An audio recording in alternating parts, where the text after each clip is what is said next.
Why do we need a soul revolution?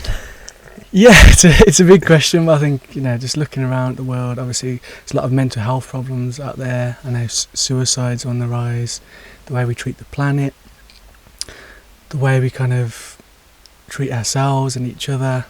It's just like, I suppose you can't really even put it into data, some of it. It's just like a feeling that like this isn't a really sort of thriving time. People always, say the way the world is. It's almost like we know intuitively that there's been times in history where it's been better than this. And maybe our state of consciousness, a state of being, or just how society functions. I think there's an intuition inside all of us that things can and should be better. And some of the issues I feel are just so obvious, it's just staring us in the face. It's like, why can't we just change and move things in a more positive direction? When was that seed first planted? Take us back to the time of like, when did those words appear, the soul revolution? So those specific words, I was actually microdosing magic mushrooms, and we were originally called soul medicine because when I first started festivals, I didn't know anything about the UK conscious festival space, anything like that. It was just a name that we come up with. And then my friend Jordan Johnson, he kind of started getting involved in the project. He was like, you do realise there's like this massive festival called Medicine, so there's a bit of a name clash. So we left it for a while because I just paid for this branding and stuff for Soul Medicine, so I thought at least I left it a few months or a year, and then I needed a new name. So we're playing with loads of different ideas, and then I had a microdose one day. And I don't, do you microdose? Yeah. Now and again, one just hits you stronger than others, isn't it? So this one, it was just like, and then the name just like, it felt like it just slapped me in the head. Soul Revolution. I was like, that's the one. Psychedelics. There's so many things that are in our day to day that have been spawned from those states. Yeah. Let's say microdosing. Now, I always feel if I feel it, it's not a microdose. Yeah. If I'm feeling, like any remote sensations in my body, then it's not microdosing. Yeah, I think I'm just super sensitive because I do like weigh it out to what a microdose is, but sometimes it hits me. I'm quite sensitive to substances or in general, really. Yeah, for sure. So what did it mean for you to connect with that word then, soul? Was that a word that you like have connected with your whole life? Like when I talk about soul revolution to people, it does leave them with a question mark of like, okay, that can mean so many different things to different people. Yeah, and it does. Like sometimes I ask people, what does it mean to you? And I get very different answers, which I kind of like. It's like, it's a bit of an open book, what it means to you. But for me, it kind of ties in two massive parts of my life. So before I got into spirituality or anything like that, when I was about 19, I really started going down deep, dark rabbit holes about how society functions behind the scenes, like WikiLeaks, all that kind of thing. I was just really fascinated by it, and it was quite hard. But I think it's a bit of a spiritual experience in itself, as you're kind of like looking at the shadows of society, which I think once I started the spiritual journey helped me to kind of like look at my own darkness and shadows, and I'm trying to continue that now. So yeah, I've always had that revolutionary spirit from that time. I think even younger than that, but especially once I started really delving into it and thinking, this really isn't right the way things are, and the amount of inequality in the world, etc. And I was also always massively into reggae. Bob Marley's one of my heroes, definitely being like my top three. Like his words I just found so potent and resonated with me. And then when I was kind of a few years later, about 25, I started my spiritual journey, which kind of happened off the back of a time of suffering and a bit of a mystical experience around the time of my dad's death. So then, that's the kind of the soul side of me, the spiritual path. What was the mystical experience? So, basically my dad had cancer and was dying, and I was kind of caring for him. It was a super intense time. But a couple of nights before he passed, I was asleep, and then I just woke up in the night. I couldn't move. I was trying to like move my body. Couldn't blink. My eyes felt like they were just like that. And at the end of my bed, there was a black angel with its wings spread. It was just like staring down at me. And then after about a minute, it kind of went away, and I fell back to sleep. and that was it really. And then 2 days later he passed, and then exactly 2 nights after he passed, same thing happened again. I woke up in the night, eyes pinged over and couldn't move my body, and there was like it's hard to explain really. It was almost like a skeleton figure, like walking across the bottom of my bed, like a lot smaller than this angel. It was about this big, whereas the angel was like huge. And then it sat cross-legged at the end of my bed and was just like looking into my eyes, smiling at me like this. Yeah, it felt like it was my dad kind of communicating with me, kind of saying that he's moved on to this other realm and he's happy. And I just had this overriding sense of peace throughout my whole being, I suppose. So from being brought up really atheist and never really... Before that, I think I'd started to get a little bit curious about spirituality, but I didn't really believe there was anything more than the kind of material realm. It was kind of like quite a massive shift, because now I was suddenly like, I know there's more. It was like a knowing. It wasn't even like I had to believe it. So then I really got into meditation. So I wanted to kind of deal with the loss of my dad and also delve into the kind of spiritual realms more. Wow. Which led to psychedelics and things like that as well. So it opened your mind. Yeah, definitely. Yeah. It was a big shift. Probably the biggest, that moment was probably the biggest moment in my life in terms of life change, because before then I was like, all I cared about really, well, I was a good guy, to be fair, but I just love partying, drinking, drugs, going to raves, women, sex, all the rest of it. That kind of very hedonistic lifestyle, and kind of very quickly my life got turned on its head into a very different way of living from that experience. Do you feel like you were called to do what you're doing now? Do you feel like it was always going to happen in some capacity, like it was your mission? Yeah, it feels like it. You always have to be careful, don't you, because the ego is We can talk about the framework. Yeah. This is important to understand, differentiate and discern, like what is guiding you. Yeah. Is it the validation piece, or like wanting to do something to gain some sort of social credit or whatever it might be, or is it like a real calling that you feel in your body needs is right and needed and brings you purpose, 100%. Yeah, and it feels very, very real to me. It feels like a soul calling.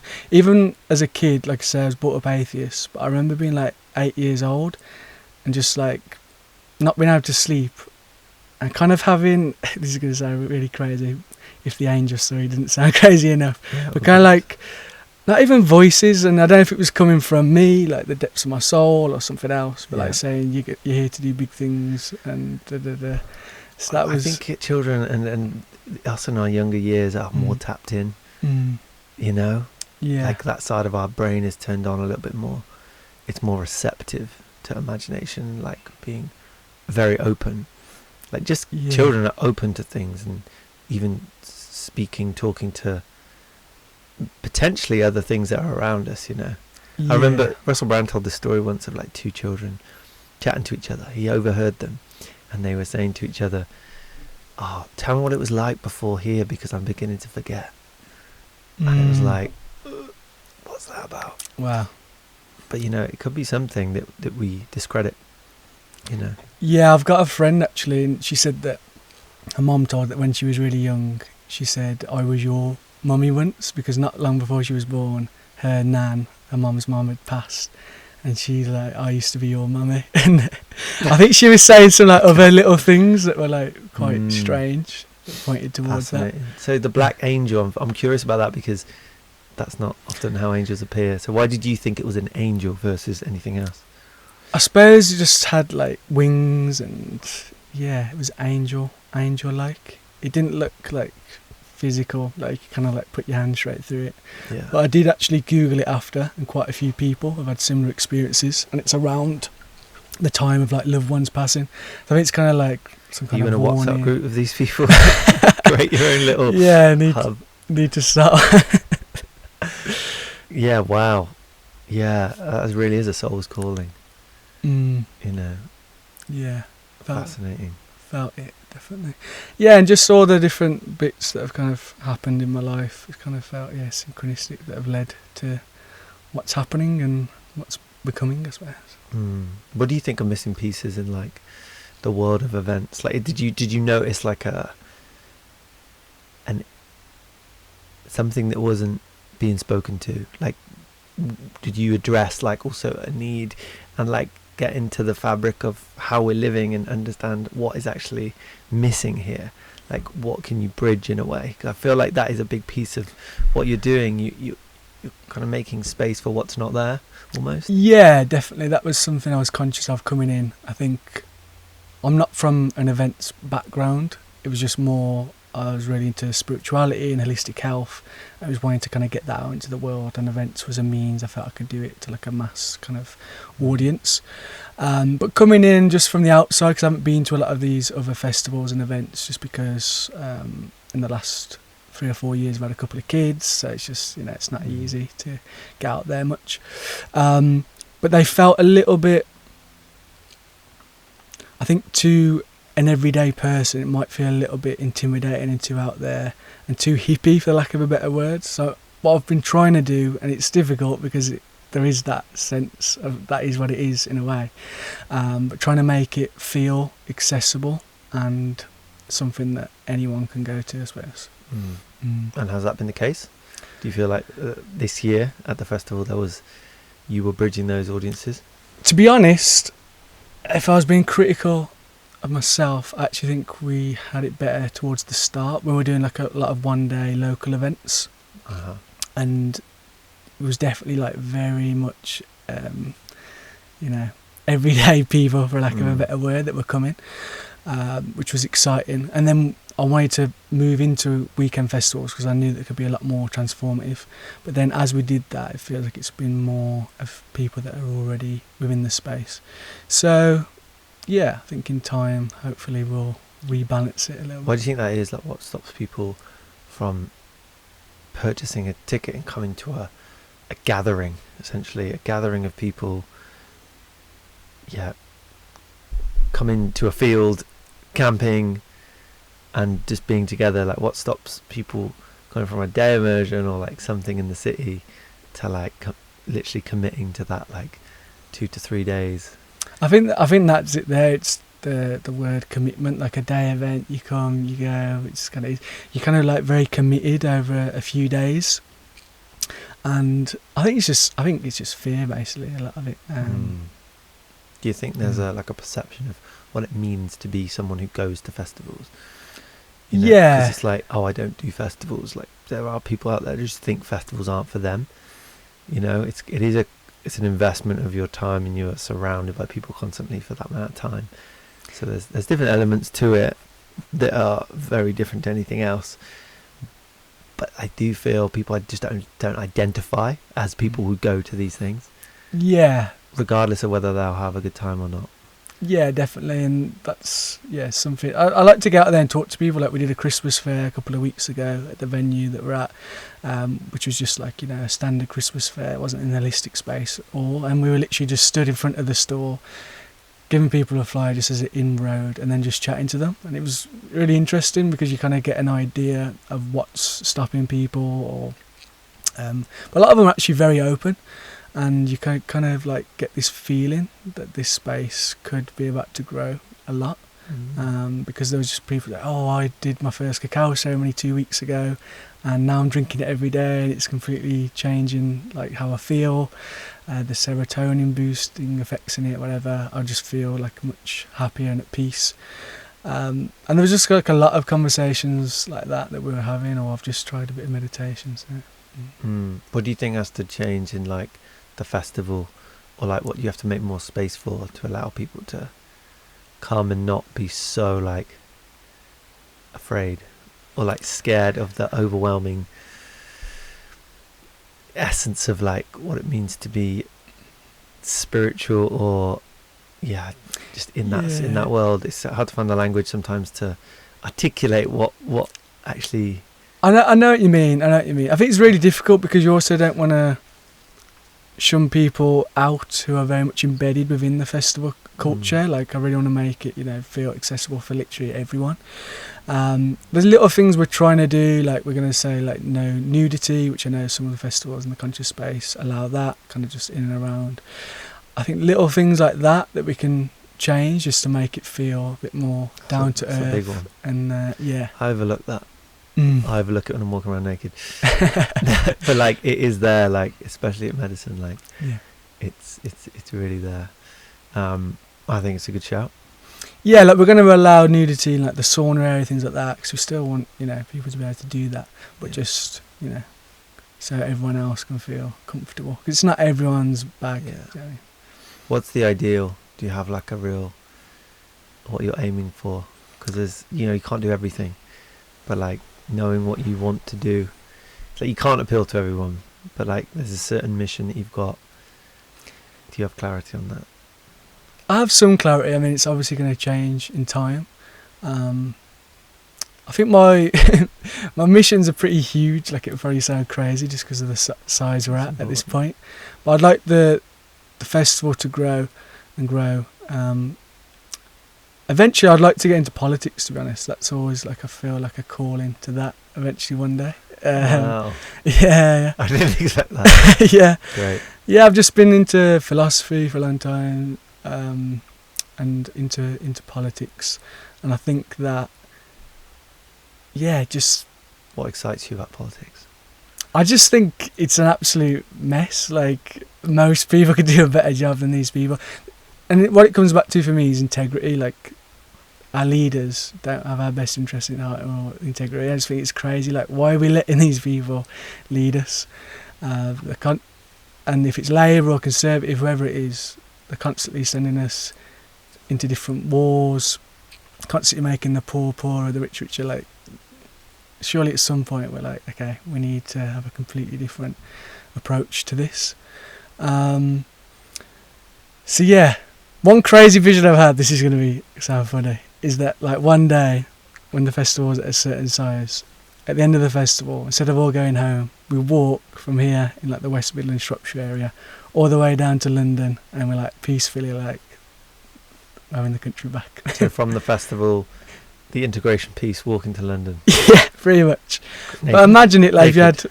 if you had, yeah, naked, but naked.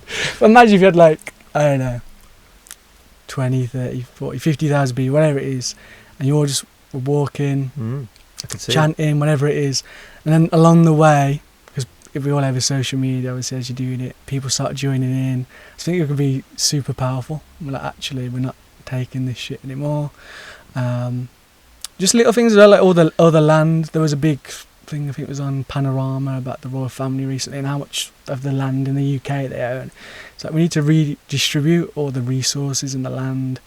I just think it's mental that we're actually putting up with it, and the only reason we are is because we're constantly having to work our asses off to survive. We're constantly getting pitted against in the media, like for racial things, political, left versus right, black versus white, women versus men. It's just like this constant division.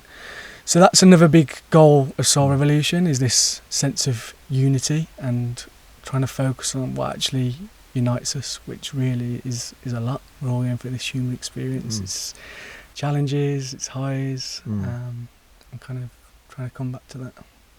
Love that. Yeah. To jump on that, I'd say the spaces, they unite us, like you touched upon it, the land.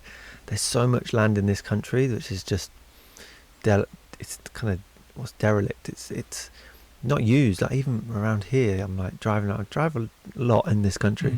Like I travel places where no one would really bother to go, but like the amount of land that's just not being used, occupied, like is significant.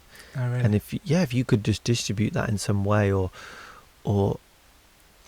like excite people of what taking up space and creating an environment for their local community, for their local projects, for food, for gatherings, for ideas, just for like immersive projects. Yeah. That are fun, exciting. Like there's just, it just feels like, why aren't we doing that? Yeah, 100%, and that's why I find like Che so inspiring. I watched a podcast with him last night, and I love what he's doing. Like that's how I see. And I think he said he's got a dream of like having 25, 50 of these, and you can see that happening. Yeah. Last time I did ayahuasca, which was about 18 months ago now, that was a message that like hit me hard. It's like we've had all of our land taken off us, and we need to get it back.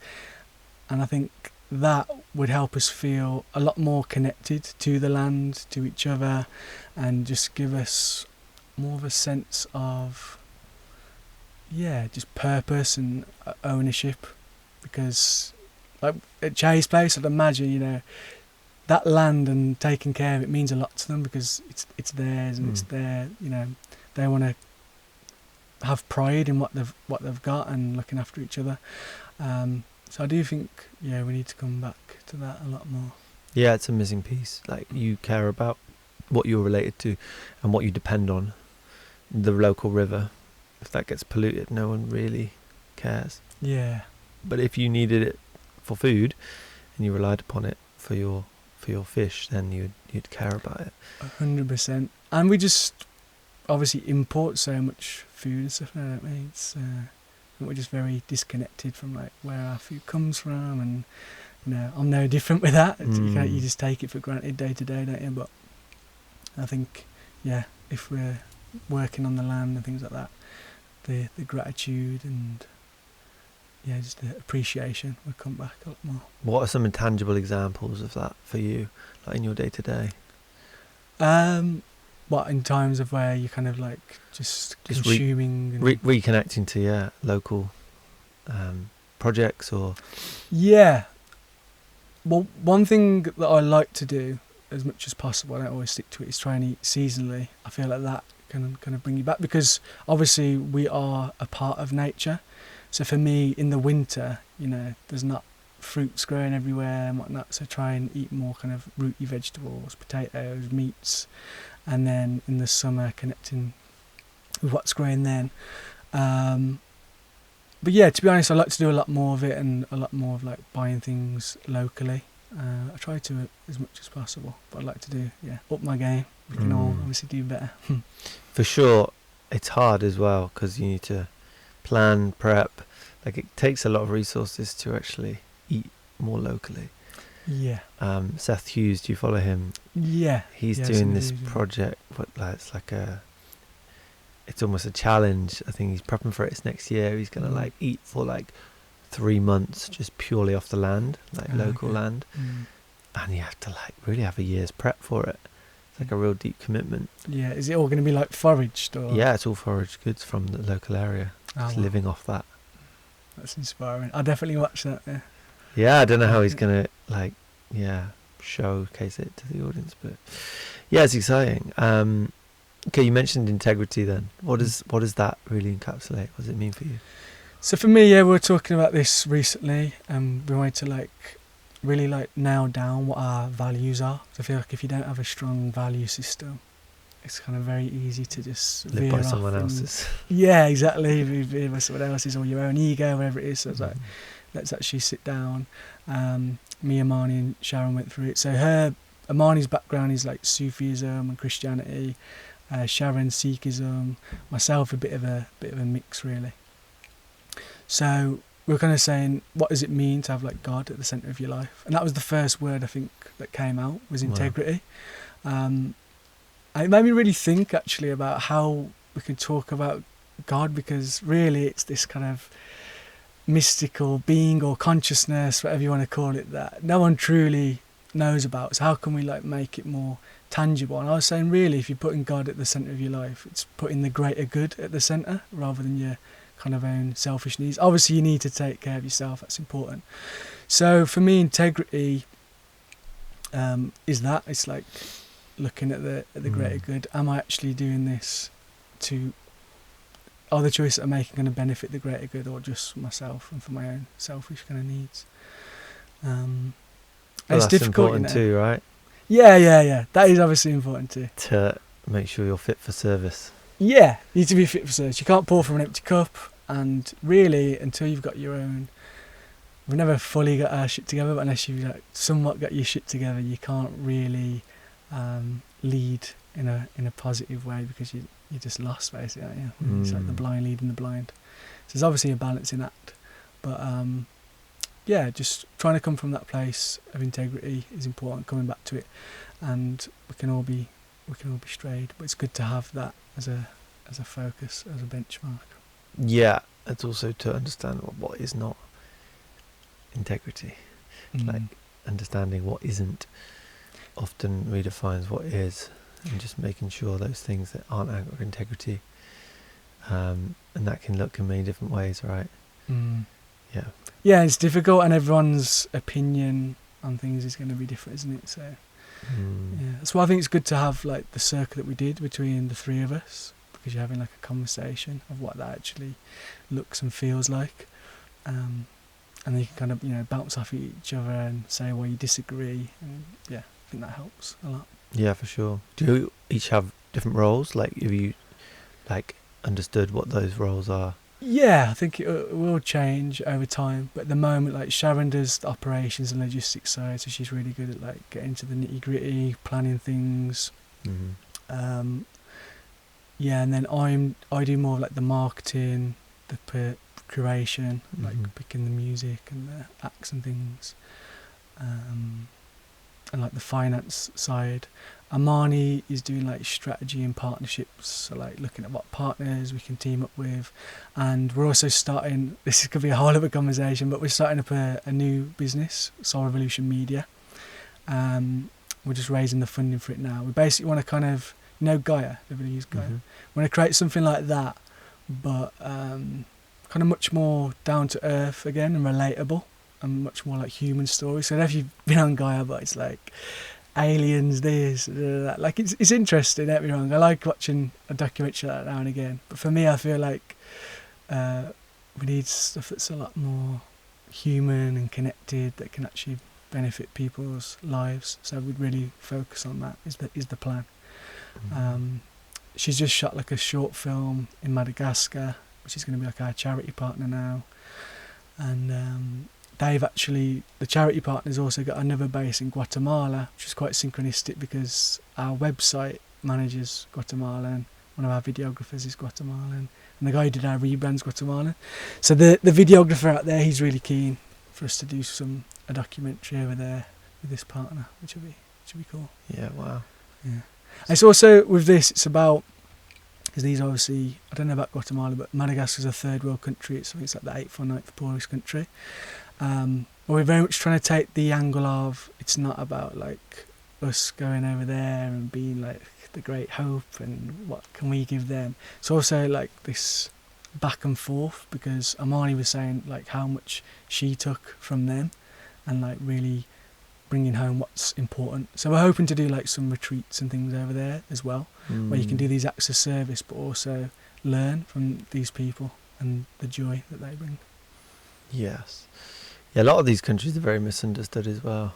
Like Madagascar, I assumed it was poor because there was no humans there, but it's like the most amount of species of animal in the world, right? Yeah. It's so dense. Like So from the off, I think Soul Revolution Festival looked and felt very exciting to me. Like, I don't think I've been to one of your events. That's going to change. Nice. But also, I just saw it and I was like, yes. I was like, it really felt like there was something that it filled that was missing. It was hard to, like, how it grew quite quickly. I think that was, testament to, just the team or you and like the idea. Yeah.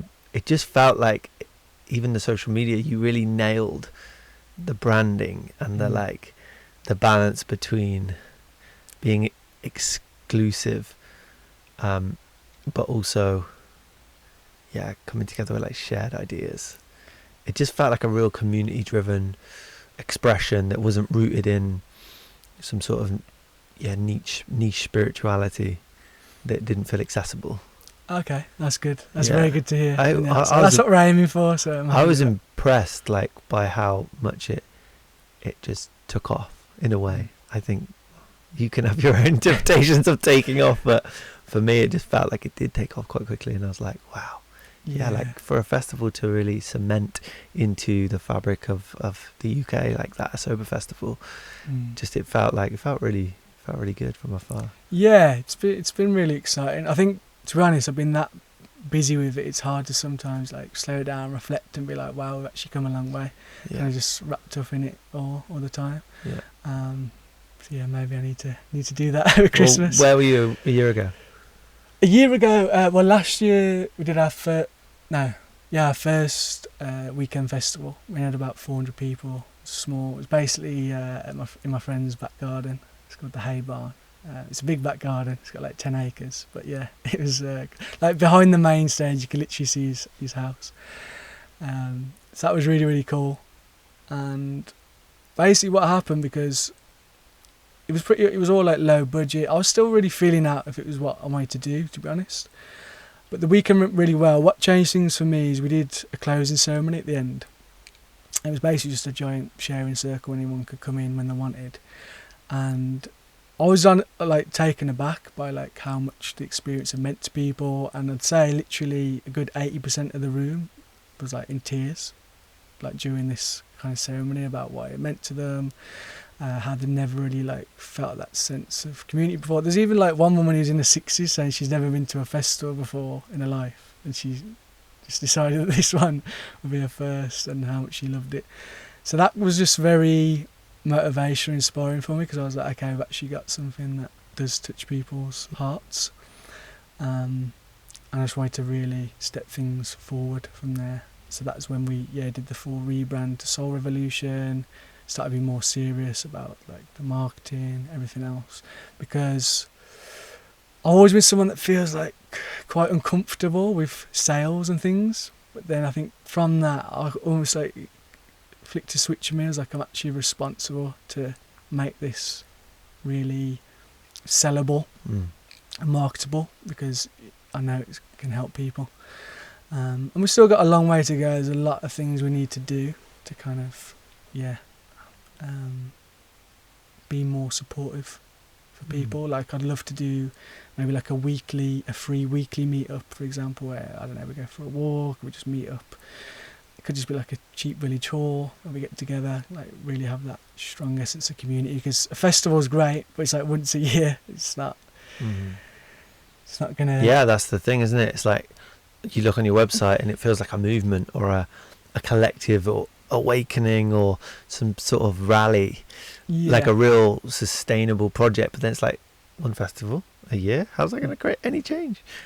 However, what you're doing and what you're speaking to is yes, the festival, but also like how that's going to bolster and support all these little projects, which, you know, on their own might not be the most efficient business model, but having a festival that generates attention and income to put into these projects, like maybe that's the model. Yeah, that's it. And we're starting to fill the calendar a bit more with events. I think next year we'll be on almost an event every month. So we're doing retreats, live music gigs, and just kind of general like smaller events throughout the year as well. But like I say, I think maybe by the end of this year it'd be good to have that set up of like a weekly meetup. There's a group by us called the Mandem Meetup. Have you heard of that? Yeah, so they started in Manchester, but they got a group in Wolverhampton just up the road as well. And I just love what they're doing. They have like a walk every week. I think nearly every night they got something on. They play football on a Monday. They do like a work in and work out on a Wednesday, where they're doing like workouts together and meditating and whatnot, sharing circles. So I wouldn't have the capacity to do like every day. I think once a week I'll probably need to get someone else to lead it. It's just very difficult with like the family and the business, everything to balance all the time. So I basically need to try and get someone else to kind of lead this up. I think a weekly meetup is where it's at in terms of like having that regular community contact. Greater impact. The Mandim meetup are I'll say vital, vibrant. They are just like, their energy is infectious. What they've seemingly created in the like culture of what they do just seems to affect everyone who joins, you know? Yeah. It seems that way. From what Armin says and the times I've been around them, they just all have a very similar infectious energy that's like very motivational but very grounded. Yeah, they're based at Aman's place at Little Earth. It's Jamie and Christian who run it. Actually, Christian's partner is Amani, who's one of our directors, the strategy and partnership side. And she's starting up her own now in Wolverhampton called, I think it's calling it the Queendom. Pretty cool name. So that'll be like a very similar concept, but sisterhood. So yeah, they're doing amazing things. I literally like I've talked to people who've said that it's basically like saved their life. You know, a lot of the people that join have had tough upbringing. Some of them have been to prison, etc. So it's real important work that they're doing. So I got a lot of respect for them. Yeah. Yeah, making things multicultural as well, and like it has that flavour of being on the street, and like people who are on the street like daily, like on the, however you want to term it, on the grind, or just like really, yeah, just growing up in cities essentially. Yeah, I mean Wolverhampton is very multicultural, so yeah, it's kind of a big part of Soul Revolution as well. Just with the demographic we've got, and we try and be really conscious of that with the facilitators and music artists we bring in, so it feels again accessible. Because if it's just like you're looking at all the advertising and it's just white dude after white dude, you're going to feel like, is this a space for me? And that even comes onto the directors now, because Sharon is Indian background, Amani's got like a mixed background, Egyptian, Jamaican and Cuban. So it hasn't been like a decision where it's like that's why we brought them on, but it's kind of just worked beautifully in that sense as well, because people feel represented because they are represented at the top of Soul Revolution. Do you think a former Alex would have loved to be where you are right now? Like, was there, when you were growing up, or like these maybe seminal moments of your life, do you think like Soul Revolution would have helped you like significantly? Is that what you're trying to definitely create? 100%. So when I was about 21, I came down with a real bad bout of depression, kind of come out of nowhere, it felt like. I was addicted to cannabis, that didn't help. I've been binge drinking for quite a few years, that probably didn't help. And there was a few like things going on in my life which were difficult. But that was the first, well, obviously when you experience something, you have a deep understanding of it, and you hear about depression, but you're not really sure what it is. But it was quite terrifying, because I literally couldn't, if I had a positive thought, there'd be like 10 negative ones that would follow, and I couldn't like string 2 positive thoughts together. It was just constantly negative.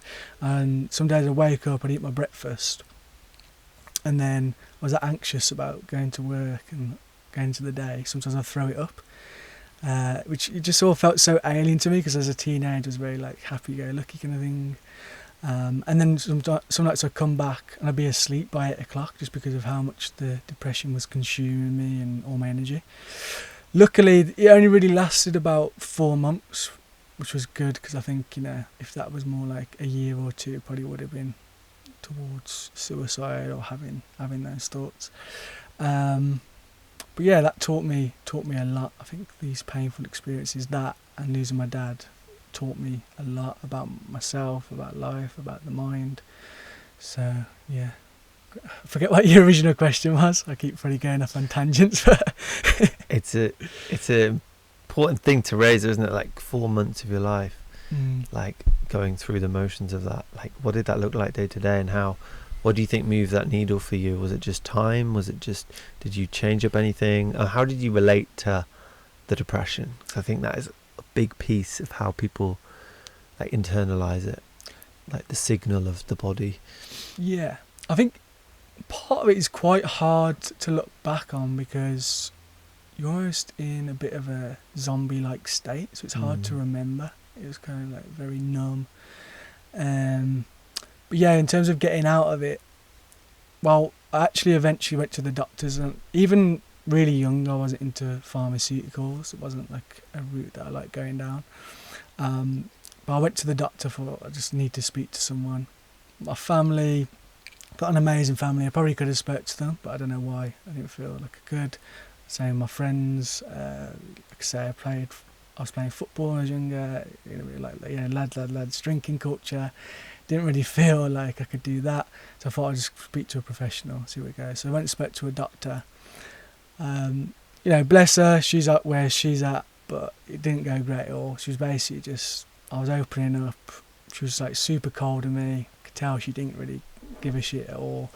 And then she just got like a leaflet about antidepressants, slid it across the table, and she's like, yeah, should probably like get on them. kind of like jog on sort of thing. Mm. There was no empathy or asking any questions, just heard me out and was just like, yeah. Felt like she just couldn't wait to get rid of me, basically. You say this with a smile on your face, but I can imagine it wasn't that at the time. Yeah. Or maybe you found the funny side, but you were like, wow. You know, it was kind of a shock. Yeah. But also, like, did you expect it? Maybe there was a bit of that because you understand, like, where we're at culturally and, yeah, like, where she's at and the normalization of quick fixes and just health systems and... Yeah. I was, at the time, it was a bit upsetting, obviously, and a bit surprising, but also, as you say, also not surprising. But I think that actually helped me because kind of ignited a bit of a fire in me. I remember getting in the car and I was looking at it and I was just like, I'm not going on them, like, this just feels wrong within me. And I was like, you got to do this yourself. So then I was just like, I started to break down areas of my life that I wasn't happy about and then like really going after it. Like, there wasn't much, I don't know, adventure in my life. Probably wasn't exercising enough, so I was like really getting back on the gym regime. I was kind of like, I think the weed was making me go in my shell. So this was another big part of it because once the depression started, I was lucky that I did this really. After about a month or two, I decided to go cold turkey with the weed. So that was probably what dragged it on a little bit longer because, yeah, obviously you're having like withdrawals and stuff. I was determined to stick with that, so that helped as well. And as I came out of that, because I noticed how the weed made me very withdrawn and introverted, I was like really trying to push myself and like build my confidence. Like, so I might be nervous, like, I don't know, I was at a party or a club, whatever, really trying to just talk to people. Just all these little steps, and then before I knew it, I kind of felt in a good place again, really. And then the adventure side, I thought, because basically what happened, I was at uni, and this was during my gap year. Not a gap year, what do they call it? It's basically a placement year, so I went to work for a corporation.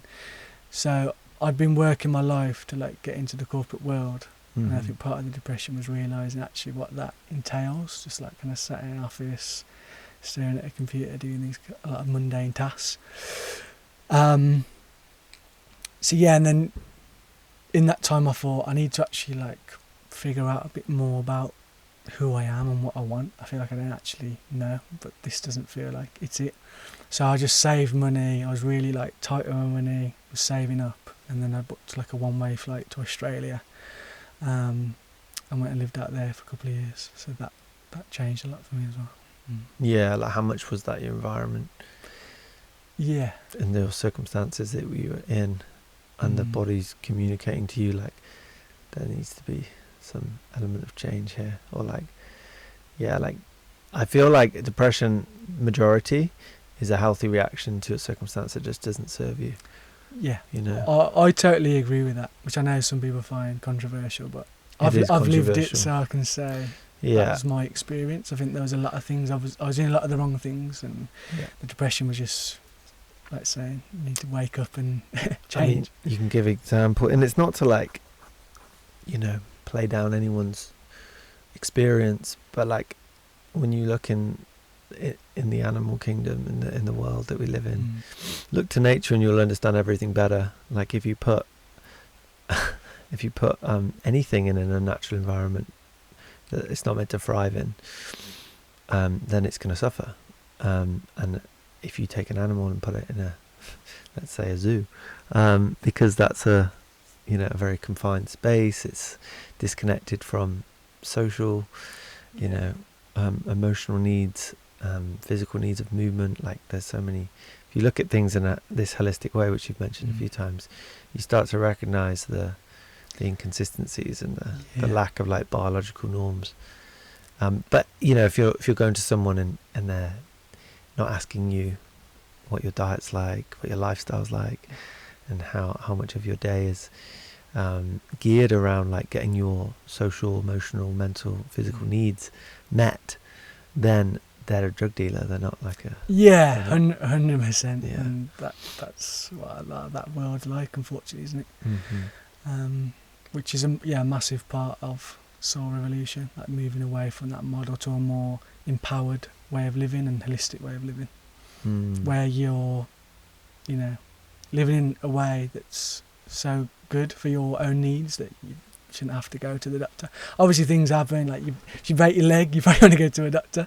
Yeah. But generally I feel like if you study hard and really observe how your own body reacts to things, like you say, socially, emotionally, physically, that, you know, you shouldn't really have to go to the doctor very much at all. Yeah.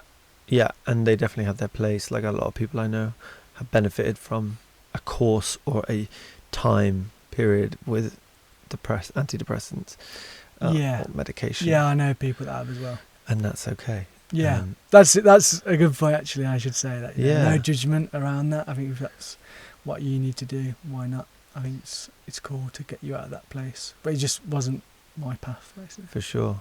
Yeah. So take us to this year's festival, and what was some of the like real highlights and the testaments to like putting it on? Like, what did you notice, and what did you hear from people in their healing, or like self-discovery, or like real like benefits to the people? Yeah, so one massive thing for me, because of this sharing circle experience the first year, was making sure that every single voice got heard. So because it had got a lot bigger, we couldn't do one big sharing circle. I basically did a share and asked the team to, just to kind of like, because some people, they might have never done a sharing circle before, they say they don't really know. So we were just quite vulnerable and talked about things to like open the space. And then we split everyone up into smaller circles, about 20 people. So every single person got heard. And then we spread our team throughout the different ones, so then we could like hear. That was a whole festival? Yeah. How many people this year? It was about 1,200, but, you know, there was nowhere near that many that make it all the way to the closing ceremony, because some people get day tickets, some people leave on the Sunday afternoon, etc. So, but there was a good few hundred people there. And yeah, again, a lot of tears.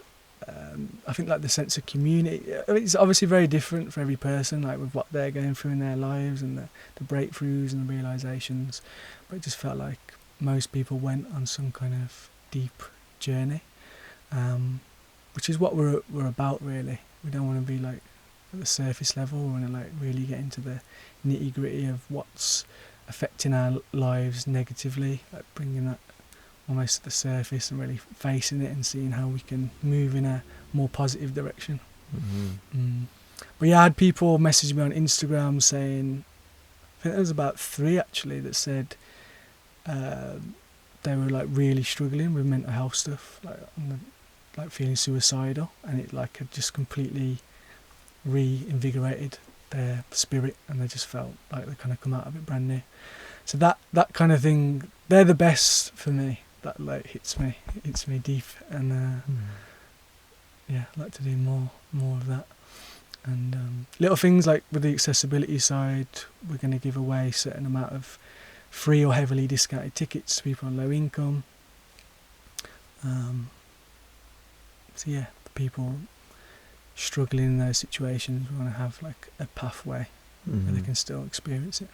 Yeah, man, honouring you for that piece, because it's not that common to like the price point of like these festivals and events. It's like, it's really challenging as someone who puts on events, like knows all the logistics and the ins and outs and the time that you are not ever gonna get reimbursed for.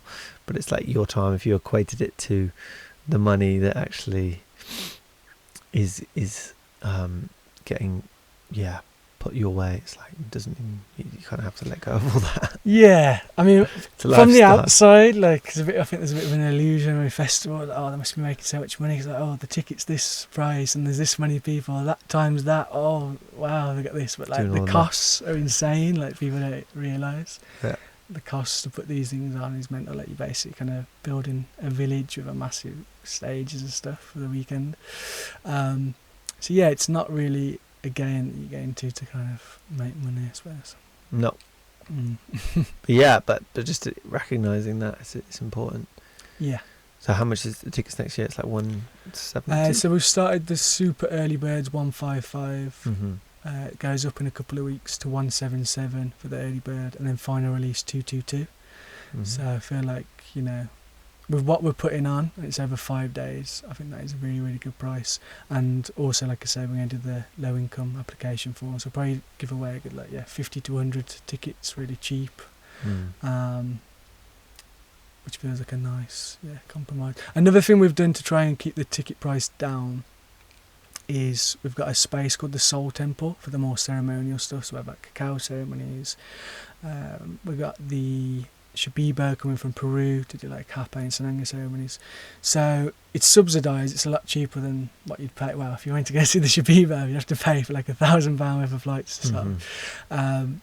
So it's not like crazy money, but they're ticketed areas. So obviously with some festivals you're paying like £300 plus. We've kept the price point down to like 222, but then if you want these extra special experiences you have to pay a little bit extra. So it just means we can keep the top. I think that's good. Down. I think I like that, because a lot might not be up for that. They're just coming for the music and to hang out with their friends, you know. But I think that's a good shout, doing it that way. Yeah. And then maybe even that money it's kind of like a clear demarcation of what people want in a way. So when you get certain ticket sales for like certain areas or certain offerings, and you can kind of understand how that money is direct to that experience, you know. Yeah, definitely. And you're obviously learning a lot every year. I think that's something I like to step up on as well, is like getting more feedback. We haven't really done that other than just verbal. I think I need to get a better system in place for feedback, so you can really hear what people want. Sometimes what you think people want and what they actually want is actually quite different. How about doing like a donation-based area? I actually thought about doing like the whole thing as like a social experiment, donation-based. Yeah, but then I thought, well, it's not don't really know if we're quite there yet. Yeah, it's a balance between timing and what we're ready for. I think like if you look at some models like that in America, which generally start there first, right? I don't know if it would be far too risky, really to worked. be honest. Yeah, it's a very risky it's thing. a nice idea, but in reality, probably. I think Vipassana are the only recognised organisation that run off donations. Yeah. It's interesting. It is a model, and I have so much time for it. But yeah, it's like understanding where people are at and how to like work with the wounds that play out in our culture around money, because they're everywhere. Yeah, especially in these spaces. And I've recognised that in myself, you know, understanding how wounded I've been with money, and like, it's been a bitter pill to swallow at times. Yeah, it's difficult. It's a big thing, isn't it? And something that maybe, I don't know, doesn't get talked about enough. Like, I'm feeling a little bit uncomfortable now. Bringing it up. Well, just to share from my perspective, like thinking certain things should be free, or like having beliefs and ideas about what's the root of this and where's this money going, and having like reservations or perceptions about where it should or shouldn't go, or like what I value to be. It's like profiteering off healing work, like that in itself. I've had so many like negative connotations to, even doing like even my own men's group and like charging for that, and like people going through like deep processes and it's their life, and how do I navigate that with price points and just trying to market and sell, and like I think understanding what's for like money and where that then goes, and then what's not, and like having that clearly outlined just for myself. But like back to the ideas I've had about where money should go, it's all an idea, it's all a belief, and like what I'm valuing over here is contradicting what I'm valuing over here. So it just, like, money is interwoven in everything, every experience. You could take it back to what money is allowed you to experience. 100%. It's coming back to that whole integrity piece again, isn't it? It's like, that's why we try and hit the right price points. It's like, how many tickets do we need to sell to just cover all of our costs? Because we're not like even aiming to make a profit. If we do, great, we'll put it back into the festival anyway. But yeah, what do we need? That's how we kind of work out the price points. This amount of people times this. That's what we kind of. For sure, yeah. Another thing what people don't realise as well, with like the festival space or any events really of a certain size is you lose 20% straight away to VAT, which I think's way too high. But yeah, we just get taxed out of our arse left, right and centre, isn't it? You can't take... You invest 20% into the local economy. Yeah, something like into that. local pockets of a small few. Yeah, exactly. But not when you go into office. That one, yeah. I don't know how much power you'll have, even if you get voted in. It's so fascinating. Yeah. I don't think they're actually running things. Yeah. But that's what I mean. I think it just the whole system. I wouldn't even like. We need a soul revolution. We need the whole thing rerouted, the way we govern. Like, does it even make sense to have one person, even if they are, the person in power, ruling 60, 70 million people in the UK? That in itself, how can you look after 20 people? So I think one of the first things he'd have is like really redistribute the power. That's what I was saying about like the land. Like that could be, say like what Jay's got. That could be every little kind of village or town, whatever you want to call it, that self-governs itself. And then when one gets corrupt or lacks integrity, the others are still thriving. Well, that's it. You've got options to move around, but when you've got one guy, and then they say, "Oh, it's a democracy because you get to vote every 4 years," it's like both options are awful. It's a democracy in reference to many other countries. There's a spectrum of some sort of say and some sort of voice or voting with certain your time, your money, your resource, whatever it might be, in reference to many other countries. However, we won't go too far into politics. I love that we can off camera, and I'm sure that's something we'll do. But there's just not many in the world that have representative governments. Like, it just doesn't. It's not a thing, and that's what COVID really illuminated. Yeah, well, there's too much, vested interest at the top. People with a lot of money and power. So, I think this is why, and this was something actually another big thing that kind of shifted how I was approaching things, because like I talked to you about earlier, I had a podcast during lockdown that was like really talking out about a lot of these things. I wasn't like shouting it and just angry. I was on my spiritual journey. I was just trying to create space for it, asking questions or anything, having guests on that were like poking questions in the narrative. So that channel actually got taken down, like I told you.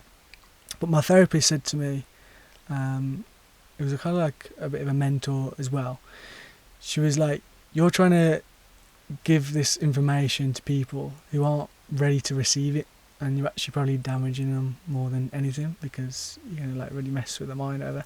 So what you should do is focus on the kind of healing and consciousness side, and then people will see this stuff anyway, but they'll be more developed to actually be able to accept it and come to peace with it and not be like angry or crazy, losing the mind."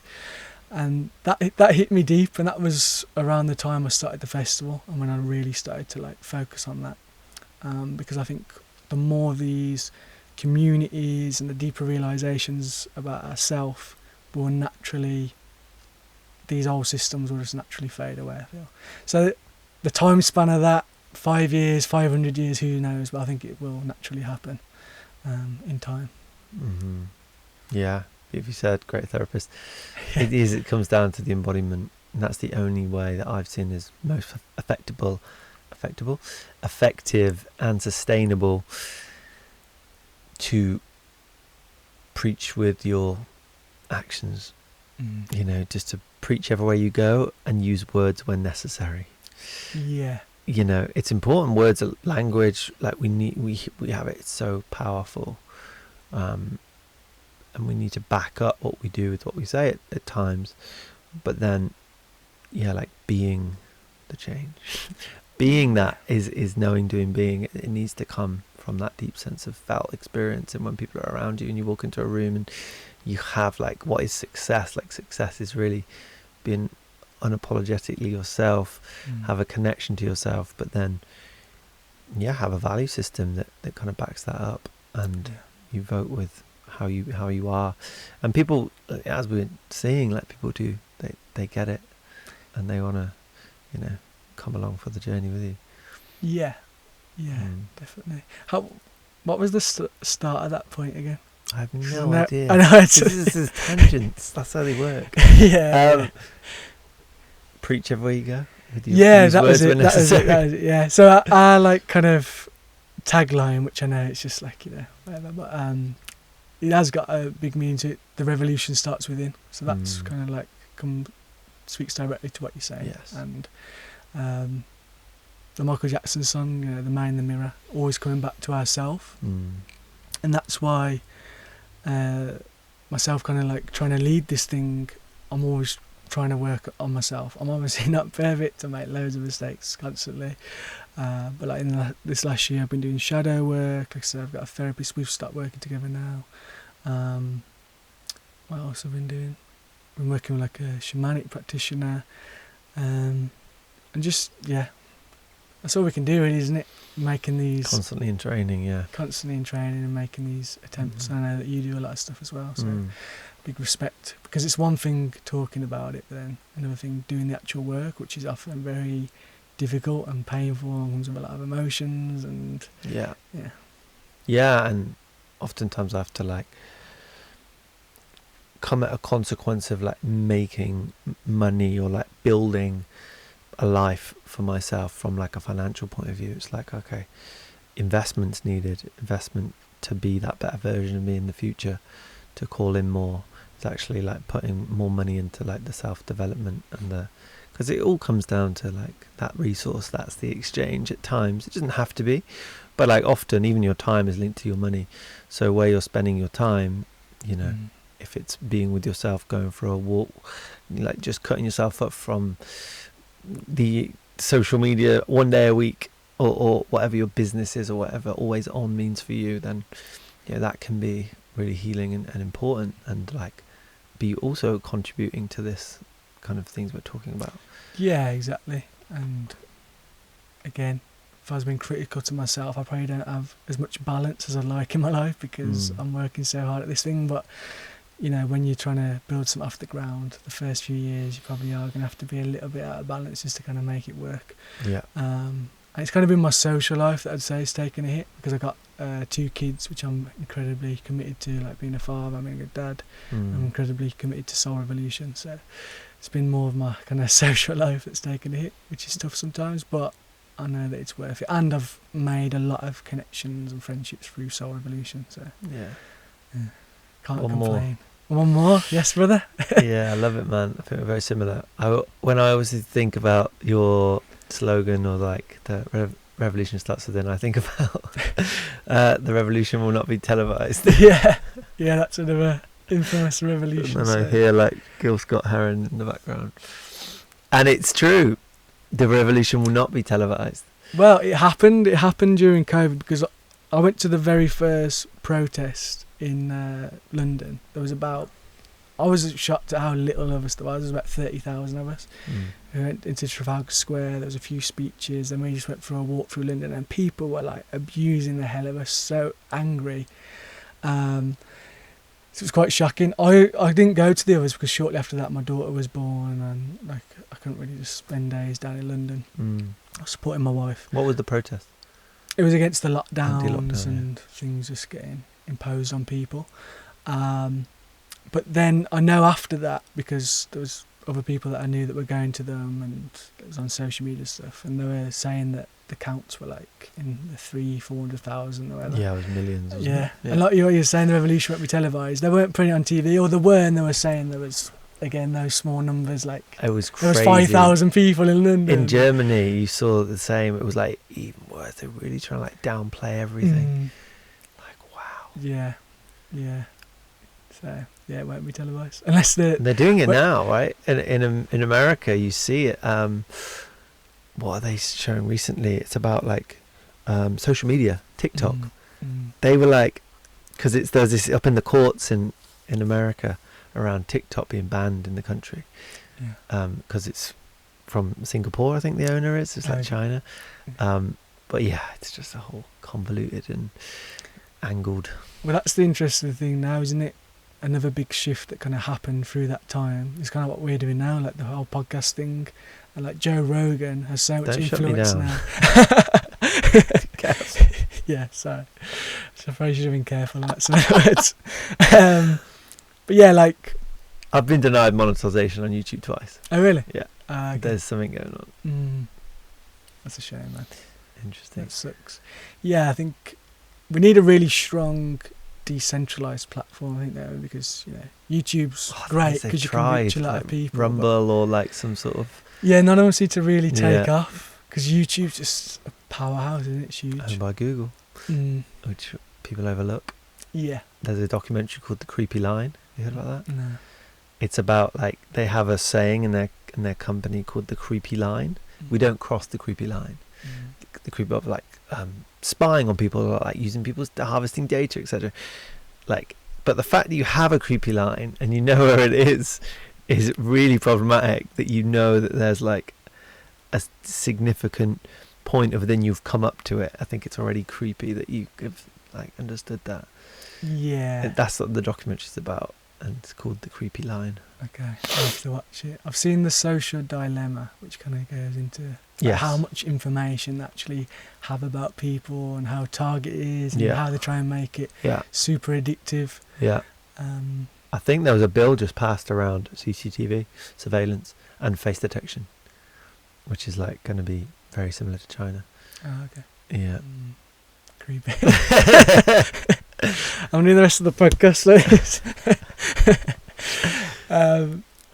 That's it. And I think it's important we talk about these things and we're aware of these things because but not let them rule the day. Yeah, exactly. But what I do find challenging and what I kind of feel like is happening is like stuff like this. It's like happening really slowly.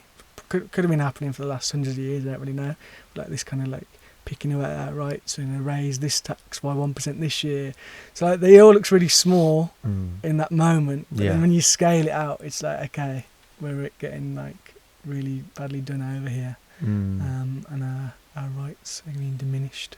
Yeah, and that simple thing I come back to is if you were in or had some element of control power, which we know a lot of people do, like, and you feel like it's getting less or slipping away, or is it at risk of losing it, then you'd want more. Yeah, it's very simple that you want more control if you've got some already and you're afraid of losing it. Yeah, 100%. And I think with what's happened in the last few years, there is a lot more people aware maybe like how the system works, and they got data left, right and centre, so they're aware of that, so they're going to step up their game. So it's like there's going to be this whole dance, I feel, in the coming years. It'll be interesting to see where it goes. Yeah, AI is going to help us out. Yeah, AI will come and save the day. Maybe. Who knows? Right, let's wrap things up. I've got my question. I'm starting to ask this to everyone. Thank you, Magnus. I don't know if you know this man, Magnus. I think so. He asked a question recently. I'm going to just say it every podcast. So in a year from now, if we met, what would you love to tell me that changed in your life? That's a good question.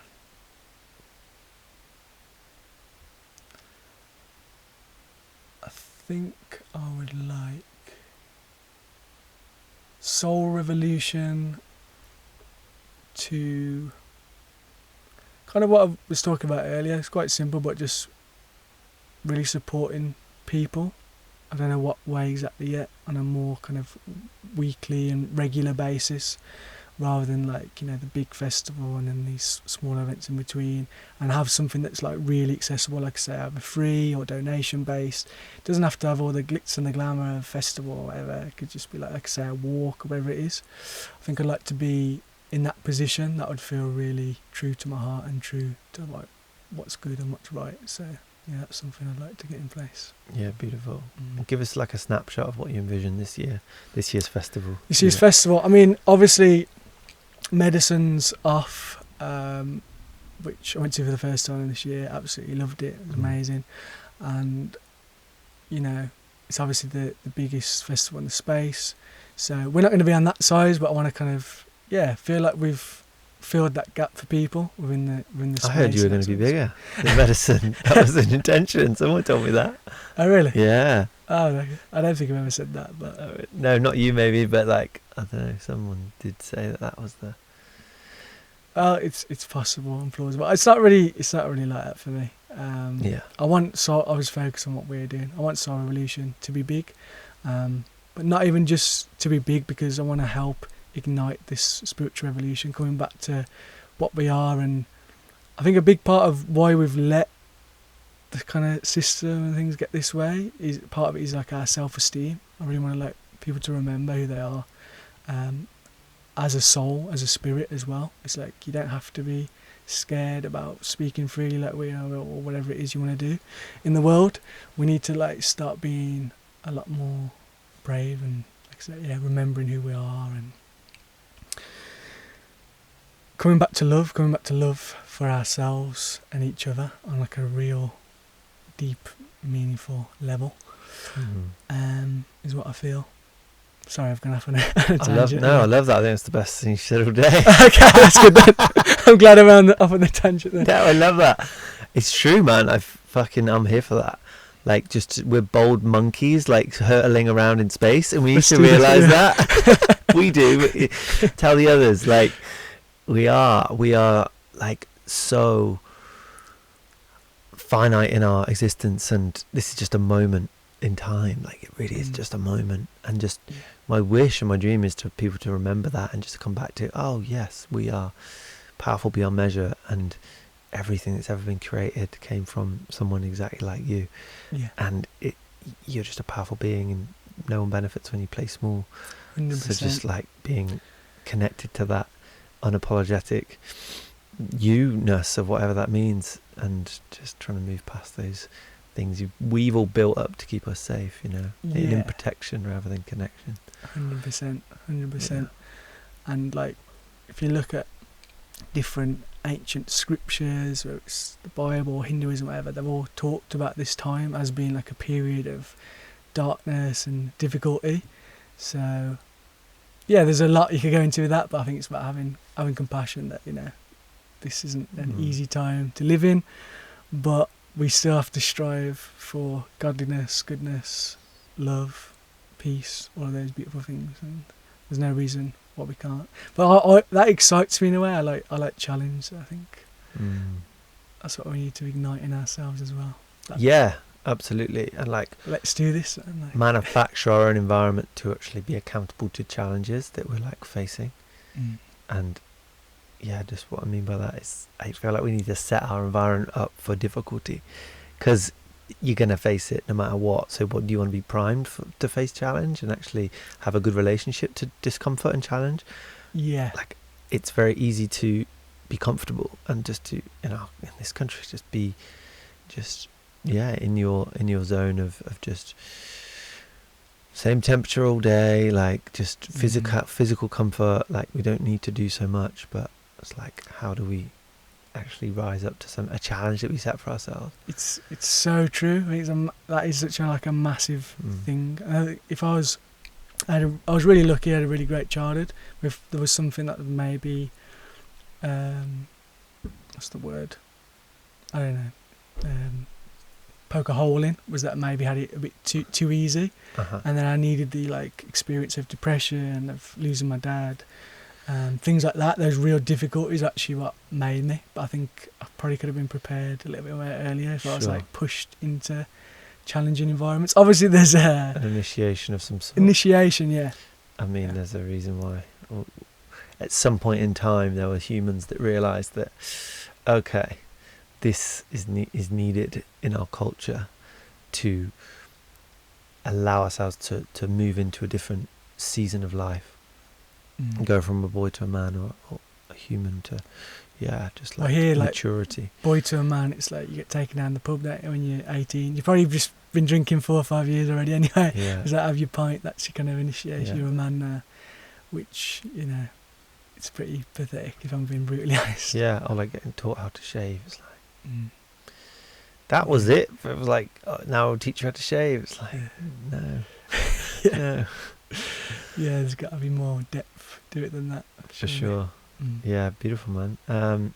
Yeah, how do we want to wrap this up? Where do you want to leave it? Anything else we've not spoken to?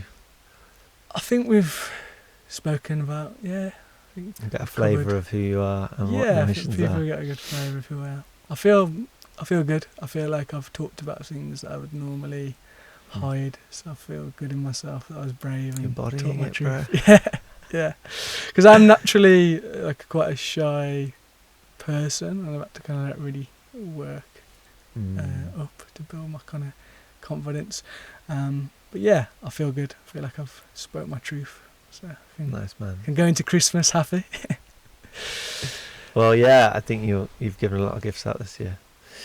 Okay. So yeah, honouring you, man. I know many people that are like benefiting greatly from you just saying yes to this feeling and this mission. So love it, man. And yeah, hopefully we can have a fruitful relationship and contribute to each other's missions. And yeah, I see that being like the biggest thing also is like this collaboration, this moving past the competition and compare and moving into co-creating something that's beautiful. Collaborating with each other is like, it's a new resonance in this country, especially in this country. I've been in a container online in a community in America, and the celebration and the like financial piece as well of like celebrating each other when they're thriving in that domain, and it's just so different to this country, and it's illuminating so many like ways in which me as a British man just plays small, but also just doesn't celebrate and doesn't like big up other people who are doing so well. Yeah, I feel that big time. Without going into it now, but I've been quite involved in crypto communities, which I was talking to you about earlier, and a lot of that is very USA based, and that was when I kind of tapped into this culture, and it is just more abundant, like you say, they celebrate each other. It's not like this or constant competition and he's got that, so that takes away from me. It's like, let's kind of rise each other up, which I feel like we need more of here, as you've experienced. I don't want to leave on this point, but it's okay to the amount of millionaires that leave this country when they reach that point, because they just feel like they get so much projection, or like there's so much people feel threatened, or whatever the collective psyche feels around people reaching that level of wealth. It's really problematic. Like, it's really problematic, and there's like thousands upon thousands, it might be 6,000, I don't know, a year that reach that point, and then they leave, they go to different countries, because it's just in our cultural fabric to just like not celebrate or like support that. It's a really big piece. Yeah, that's it. And there is two sides to that, because I think it does reach a point where it does just become greedy, like when you start talking about billionaires or whatever it is. And it's maybe it's a healthy relationship also. Yeah, we can't just take that and think, it's a good point, you can't just take that and think, oh, it's a bad thing. I don't think there's anything wrong with striving to make a lot of wealth, but I just think at that point, like once you've done it, it's like, what are you actually doing with it? It's like, are you just getting more flashy cars on your drive, or actually like putting it back into yourself or into the world to actually like help make things better? Very simple word. And that's the focus on the individual, right? In this Western world. Yeah, it comes at big costs. I mean, it has. So it's we'll leave it there. Let's leave it there. Right, bro. Thank you so much. Thank you, brother. Let's leave with a hug. Last little plug. Come to Soul Revolution.